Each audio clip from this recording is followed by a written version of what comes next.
Bismillahirrahmanirrahim. Assalamualaikum warahmatullahi wabarakatuh. Alhamdulillah. Segala puji dan puja kita panjatkan kepada Allah Subhanahu wa taala dan telah memberikan kita semua nikmat iman, nikmat Islam, nikmat kesehatan dan banyak lagi nikmat-nikmat yang patut kita syukuri. Salawat dan salam semoga tercurah pada junjungan kita bersama Muhammad Shallallahu Alaihi Wasallam, beserta para keluarganya, para sahabatnya dan juga para pengikutnya. Alhamdulillah kita bertemu kembali dalam kajian Islam secara online yang diselenggarakan oleh Yayasan Bunyan Jakarta. Baik, agar kajian ini merupakan rahmat dan ridho dari Allah Subhanahu wa taala, kita buka sama-sama membaca basmalah. Bismillahirrahmanirrahim. Adapun tema kita yang kita ambil pada kesempatan hari ini adalah 10 cara dekat dengan Allah Subhanahu wa taala. Insyaallah ya, hidup kita adalah hanya beribadah pada Allah Subhanahu wa taala. Kita ingin dekat dengan Allah. Kalau kita dekat dengan Allah, hidup kita akan teratur, hidup kita akan terarah, kita akan selamat dunia dan akhirat. Tapi kita perlu tahu bagaimana sih cara kita agar kita dekat dengan Allah. Kalau kita dekat dengan Allah, selamat hidup kita dunia dan akhirat. Nah, ini yang akan kita bahas. Jadi bagaimana cara kita supaya dekat dengan Allah? Yang pertama adalah mendirikan sholat. Ya, kita bisa lihat dalam surah At-Thaha ayat 14 ya, Allah mengatakan ya, sesungguhnya aku ini adalah Allah, tidak ada Tuhan yang hak selain aku, maka sembahlah aku dan dirikanlah sholat untuk mengingat aku. Ya, firman Allah dalam surat At-Thaha ayat 14. Jadi kalau kita ingin dekat dengan Allah, kita mendirikan sholat. Karena apa? Ketika kita sholat, kita berhadapan dengan Allah. Ketika kita sholat, kita hadirkan hati kita, ya. Kita berdialog dengan Allah, ya. Bayangkan dalam satu hari kita melaksanakan sholat wajib, ya. Itu upaya kita dekat dengan Allah, kita bermunajat kepada Allah, kita berdialog dengan Allah, masya Allah ya. Tambah lagi dengan sholat sunnah, luar biasa. Jadi kalau orang yang sholatnya sudah bagus, ikut dengan sholat sunnah, dia akan merasakan kelezatan bersama dengan Allah ya, dengan sholatnya, masya Allah. Jadi itu yang pertama, mendirikan sholat. Kemudian juga bagaimana cara kita dekat dengan Allah adalah dengan kita sering membaca Al-Quran. Ya, karena apa? Al-Quran adalah kalamullah. Al-Quran adalah firman Allah. Ya. Kalau kita suka baca Al-Quran, ya, Al-Quran itu akan memberikan syafaat buat kita. Ya. Akan memberikan apa? Akan memberikan petunjuk bagi hidup manusia. Kemudian kita bisa lihat di hadis riwayat Muslim, bacalah Al-Quran. Sesungguhnya ia akan datang di hari kiamat memberi syafaat kepada pembacanya. Masya Allah ya. Jadi jangan lupa satu hari itu interaksilah kita dengan Al-Quran. Karena Al-Quran itu adalah perkataan Allah. Kalau kita dekat sama Allah, ingin dekat dengan Allah, pasti dong kita ingin ya terus ya berteman ya, berlama-lama, berakrab-akrab dengan perkataan Allah melalui kalamullah, yaitu Al-Quran. Yang ketiga apa lagi? Agar kita dekat dengan Allah, seringlah bersyukur, selalu bersyukur. Allah juga mengatakan ya dalam surah Ibrahim ya, jika kamu bersyukur pasti akan kutambah nikmat untukmu. Dan bila kamu kufur, maka sesungguhnya siksaku amat pedih. Ya, nah ini kita harus selalu bersyukur. Selalu bersyukur apapun yang Allah berikan kepada kita, kita merasa itu adalah yang terbaik. Bersyukur Allah akan menambah nikmat. Kalau kita kufur, jadi Allah akan memberikan azabnya ya. Nah, Allah menjarik ya. Jadilah pribadi-pribadi yang pandai bersyukur dengan lisan, dengan sikap, dengan perbuatan. Banyak bersyukur, semakin dekat kita kepada Allah Subhanahu wa taala. Yang keempat, kita dekat dengan Allah tidak tergoda dengan enaknya dunia. Dunia ini adalah ya bukan tempat tinggal. Ini hanya sebentar tinggal. Ya, Rasulullah SAW berfirman dalam hadis riwayat Muslim nomor 2858 ya, demi Allah tidaklah dunia dibandingkan akhirat kecuali seperti jari telunjuk yang dimasukkan ke dalam laut. Lihatlah berapa tetes air yang tersisa. Dunia itu sangatlah sedikit ya. Dunia itu akan kita tinggalkan.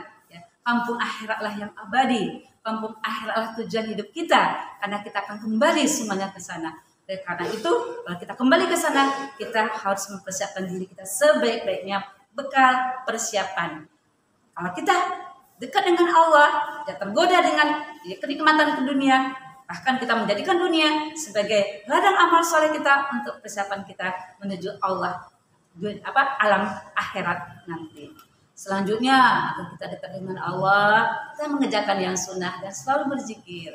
Rasulullah SAW juga bersabda, ada 2 kalimat yang ringan di lisan, tetapi berat dalam timbangan dan dicintai oleh Ar-Rahman. Yaitu apa? Subhanallah wa bihamdi dan Subhanallah al-azim. Ya, hadis muttafaq alaih. Masya Allah, ya, jadi ringan di lidah, ya, tapi berat di timbangan. Subhanallah wa bihamdi, Subhanallah al-azim. Jadi basahilah lisan kita dengan banyak berzikir kepada Allah, ya. Di mana saja, di tempat-tempat yang baik, ya, berzikir dalam kendaraan, berzikir di tempat pekerjaan kita, berzikir di pasar-pasar, atau berzikir di tempat sekolah kita. Jadi dimanapun kita berada, kita selalu ingat Allah dengan banyak berzikir, banyak mengingat Allah, lisan kita basah dengan zikir kepada Allah. Kemudian yang keenam, agar kita dekat dengan Allah adalah jauhi larangan-larangan, ya, yang dilarang oleh Allah dan Rasulnya.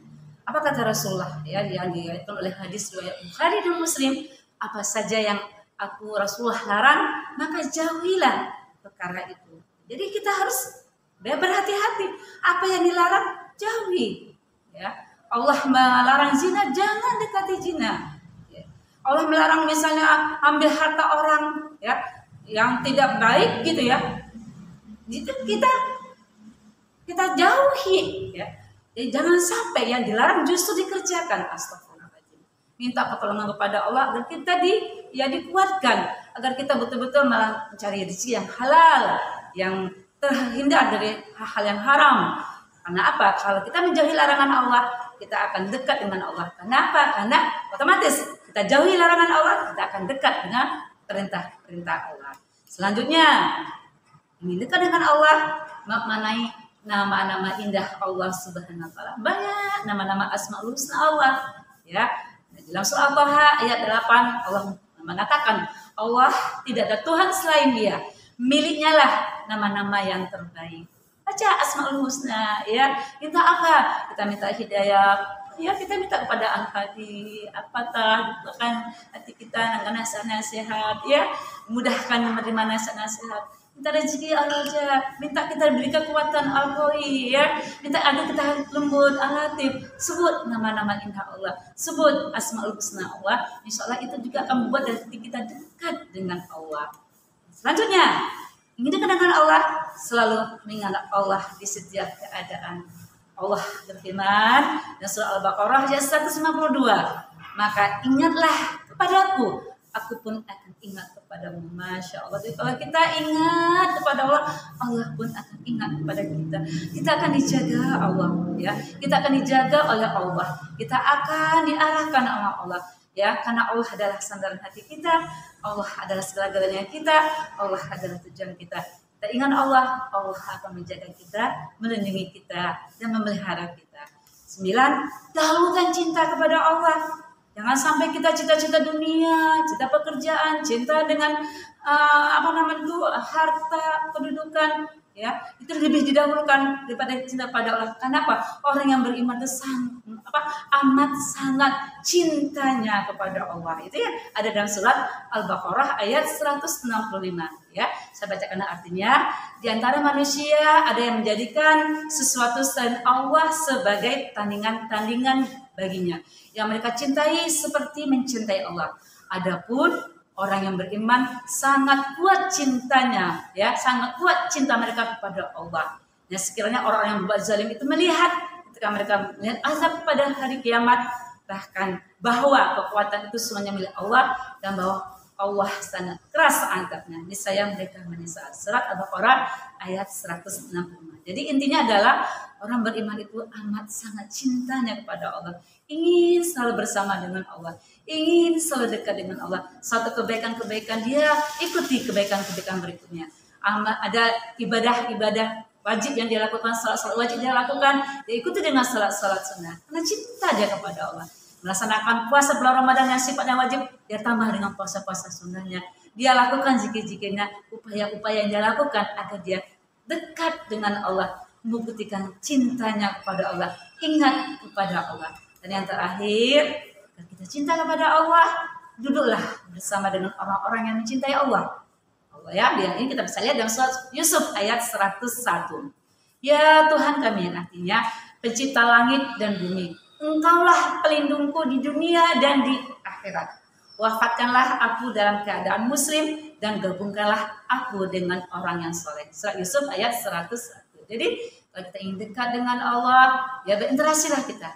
Carilah teman-teman yang seperti dengan kita. Carilah teman-teman yang bisa mengingatkan kita kepada Allah, mengingatkan kita kepada akhirat, mengingatkan kita kepada kebaikan-kebaikan. Insya Allah kalau kita cari teman-teman yang baik, insya Allah nanti teman-teman yang baik itu juga akan membawa kita ke surganya Allah dan bersama-sama berkumpul di surga Allah nanti. Amin amin ya rabbal alamin. Itulah yang bisa saya sampaikan, beberapa hal yang bisa kita lakukan agar kita dekat kepada Allah. Mudah-mudahan Allah ya menuntun hidup kita, menjaga hidup kita agar kita selalu dekat dengan Allah Subhanahu wa taala. Allah memberi kita pulang, kita dipulangkan dalam keadaan husnul khatimah.